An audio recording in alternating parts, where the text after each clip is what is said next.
Bienvenue à ce moment de Bible et café dans le thème du jeûne. Et toute cette semaine, nous avons traité ce thème. Luc nous a parlé de plusieurs exemples de jeûne dans l'Ancien Testament. Il nous a parlé des scribes Esdras, du roi Josaphat, de la reine Esther et même de la ville de Ninive. Alors, avant de continuer, pourquoi nous sommes enregistrés et pas en direct? Eh bien, il faut dire que chez moi, à 6h30, il y a les enfants qui se lèvent, donc c'est un peu compliqué. C'est pourquoi j'ai décidé plutôt pour cette fois de l'enregistrer en attendant de trouver une meilleure solution. Alors, aujourd'hui, au travers de tout ce que Luc nous a déjà partagé, ce que nous avons compris d'une manière évidente, c'est que le jeûne fait partie intégrante de la vie du croyant. Mais aujourd'hui, on ne va pas parler d'un jeûne particulier, mais nous allons prendre l'explication que Dieu donne à son peuple de ce que c'est le jeûne pour lui. Nous allons utiliser un texte très connu, surtout pour ceux qui travaillent dans l'émission ou dans les œuvres chrétiennes. On l'utilise souvent, c'est Ésaïe 58. Mais on va prendre juste quelques versets. Alors, Ésaïe 58, les versets 2 et 3, je vous lis déjà. C'est moi, jour après jour, il consulte. C'est Dieu qui parle, hein? C'est moi que, jour après jour, ils consultent. Ils veulent connaître mes voies. Comme une nation qui aurait pratiqué la justice et n'aurait pas abandonné le droit institué par son Dieu. Ils me réclament des jugements conformes à la justice. Ils désirent se rapprocher de Dieu. Et après, il y a un changement, c'est le peuple maintenant qui parle. À quoi nous sert-il de jeûner si tu ne le vois pas, de nous humilier si tu n'y fais pas attention? Dieu reprend la parole. C'est que le jour où vous jeûnez, vous accomplissez vos propres désirs et traitez durement vos ouvriers. Et même au verset suivant, le verset 4, on parle encore de procès, de disputes, de méchants coups de poing. Donc dans ces premiers versets, Dieu montre ce que ce peuple fait mais qui ne correspond pas à sa volonté. Et peut-être il nous montre aussi ce que nous faisons et qui ne correspond pas à sa volonté. Nous trouvons là des mauvaises attitudes. Nous trouvons l'égoïsme du peuple qui veut recevoir une réponse en sa faveur. Mais Dieu ne peut pas accepter ce formalisme religieux, ni aujourd'hui, ni au temps du prophète Ésaïe, ni au temps de notre Seigneur Jésus-Christ. En effet, Jésus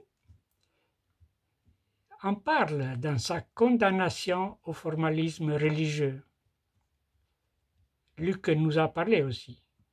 Quand Jésus dit « Quand vous faites l'aumône, quand vous priez, quand vous jeûnez, ne soyez pas comme les hypocrites. » Mais avant de continuer, regardons un peu le contexte général du livre d'Ésaïe. Nous trouvons en ce temps-là le royaume du Nord, appelé Israël, et le royaume du Sud qui englobe Juda. Et Ésaïe, un prophète du royaume de Juda. Il y a en ce temps des guerres en continu, avec des alliances changeantes entre les différents pays. Et les Juifs dans la difficulté d'être dans le danger d'être attaqués. Voilà qu'ils jeûnent et s'attendent à l'intervention de Dieu en leur faveur. Mais puisque la réponse de Dieu tarde d'arriver, le peuple se fatigue. En effet, on a lu qui dit à Dieu, « À quoi nous sert-il de jeûner si tu ne le vois pas, de nous humilier si tu n'y fais pas attention ?» Alors, déjà, normalement, Dieu ne reste pas sourd à nos cris, mais non plus quand nous le critiquons.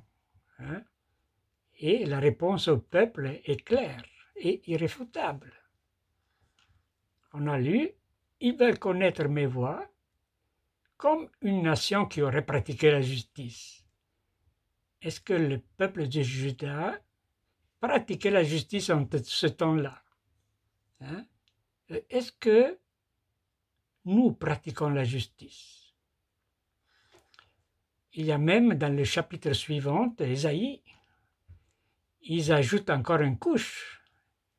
Il dit, non, le bras de l'Éternel n'est pas devenu trop court pour sauver, ni son oreille trop dure pour entendre. Mais ce sont vos fautes qui ont fait séparation entre vous et Dieu. Ce sont vos péchés qui l'ont caché et l'ont empêché de vous écouter.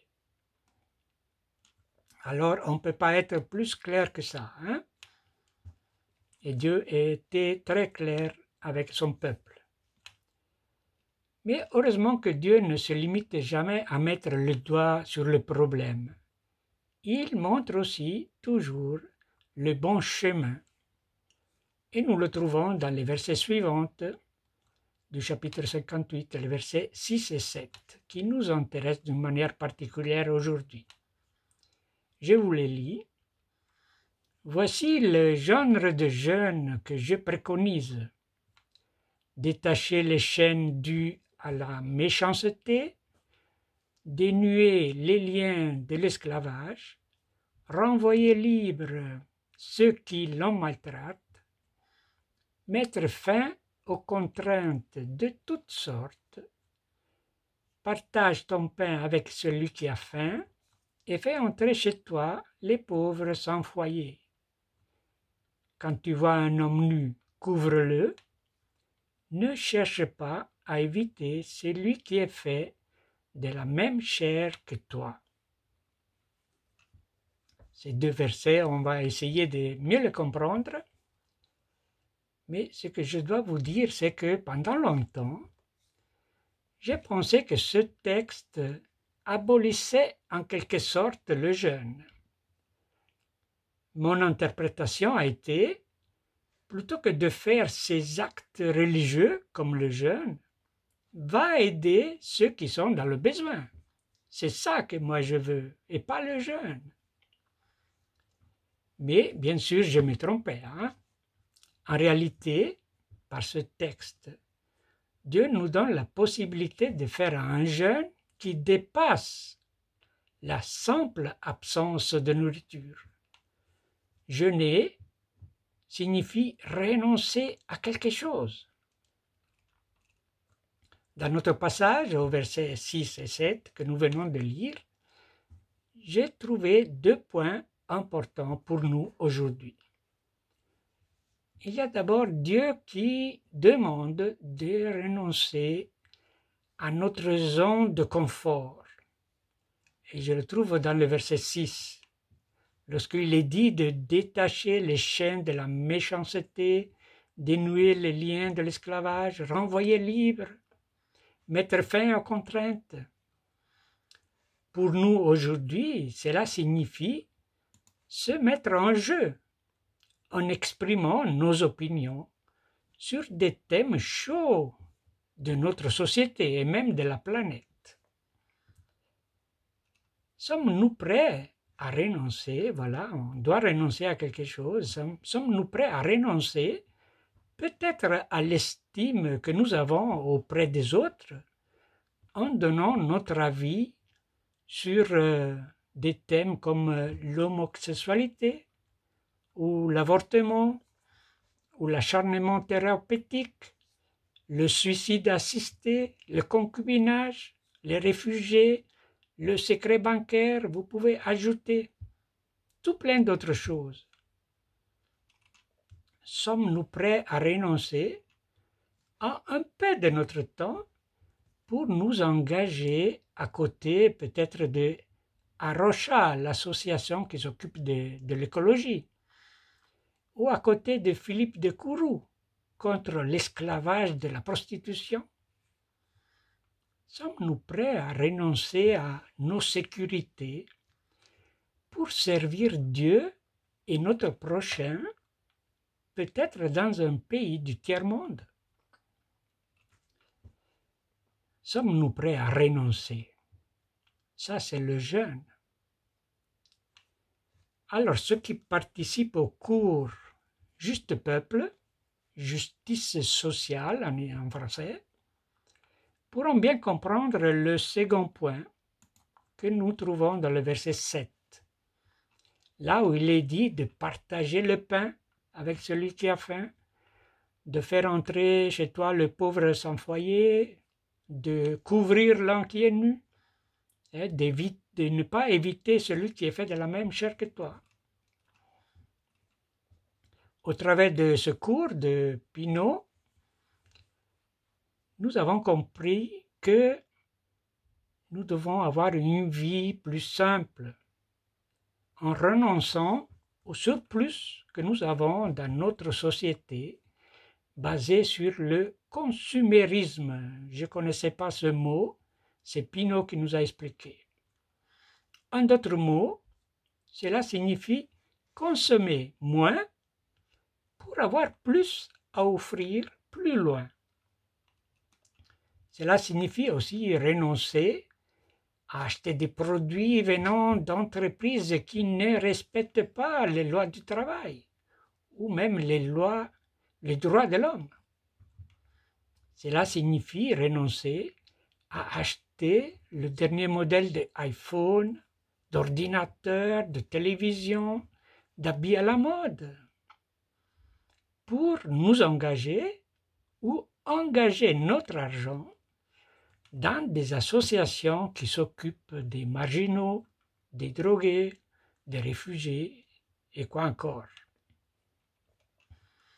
Alors le jeûne voulu par Dieu demande bien plus que renoncer à un peu de nourriture, au café le matin ou le chocolat. Le vrai jeûne, soit individuel que communautaire, ne signifie pas de pousser Dieu dans une direction ou une autre. Notre jeûne doit nous mettre dans la position de soumission à la bonne et parfaite volonté de Dieu. Nous allons vers lui les mains vides, sachant qu'on a besoin de lui, sachant que seulement lui peut agir de la bonne manière. Donc, le jeûne qui vise un résultat en notre faveur n'est pas forcément un jeûne agréable à Dieu. Quoique nous décidions de renoncer de matériel, ajoutons à cela aussi la décision de renoncer à nous-mêmes, à nos désirs, pour laisser Dieu être Dieu et qu'il puisse agir selon sa sagesse. Voilà pour aujourd'hui et nous terminons comme de bonnes habitudes avec la prière. Seigneur notre Dieu, notre Père, merci pour cet exemple que tu nous donnes au travers du prophète Ésaïe. Merci que, oui, tu nous montres que jeûner, ne pas manger, c'est pas forcément bon pour toi, agréable pour toi, parce que tu regardes à nos cœurs, tu regardes à notre intérieur, tu connais quelle est la motivation qui nous pousse à faire cela. C'est pourquoi je te prie, Seigneur, pour chacun de nous, que nous puissions jeûner, renoncer à quelque chose, mais avec des bonnes motivations. Que la motivation qui nous pousse soit que tu puisses recevoir la gloire, que tu puisses te manifester dans une situation donnée. Seigneur, merci. Oui, merci pour ces enseignements et merci encore de soutenir Luc qui va nous donner le message dimanche encore sur ce thème. Bénis chacun de nous et cette journée. Je te prie au nom de ton Fils Jésus. Amen. Et voilà, je vous remercie pour votre attention et à la prochaine. Au revoir.